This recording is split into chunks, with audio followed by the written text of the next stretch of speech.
वफ़ाक़ी हुकूमत कामयाब पाकिस्तान प्रोग्राम हलंदड़ महीने आणण जो उसूली फ़ैसिलो करे वरितो। नाणे वारे वज़ीर शौकत तरीन चयो आहे त हारियुनि खे बिना व्याज जे कर्ज़ ऐं कारोबार जे लाइ माली मदद फराहम कई वेंदी।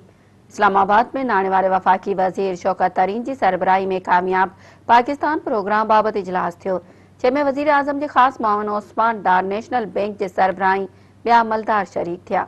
इजलास में फ़ैसिलो कयो वियो त हाउसिंग मंसूबे स्किल डेवलपमेंट आसान कर्ज़ ॾियण कामयाब पाकिस्तान प्रोग्राम तहत अमल में आंदो वेंदो।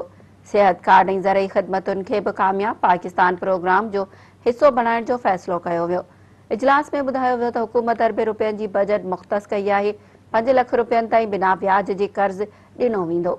नाणे वारे वफ़ाक़ी वज़ीर शौकत तरीन चयो त हेठें तबिके जे 40 लख ख़ानदाननि खे कामयाब पाकिस्तान प्रोग्राम में शामिल कयो वेंदो। हारियुनि खे बिना व्याज जे कर्ज़ ऐं कारोबार लाइ माली मदद भी फराहम कई वेंदी। सूबनि जी अवाम के यूनिवर्सल हेल्थ इंश्योरेंस में शामिल कयो वेंदो। उन मौक़े ते नौजवाननि बाबति वज़ीर आज़म जे ख़ासि मुआविन ओस्मान डार चयो त कामयाब पाकिस्तान हुकूमत जी फलाही एजेंडा ते बदल सभ खां वॾो प्रोग्राम आहे ऐं हुकूमत हर ख़ानदान मां हिकु फ़र्द खे टेक्निकल एजुकेशन पिणु मुहैया कंदी।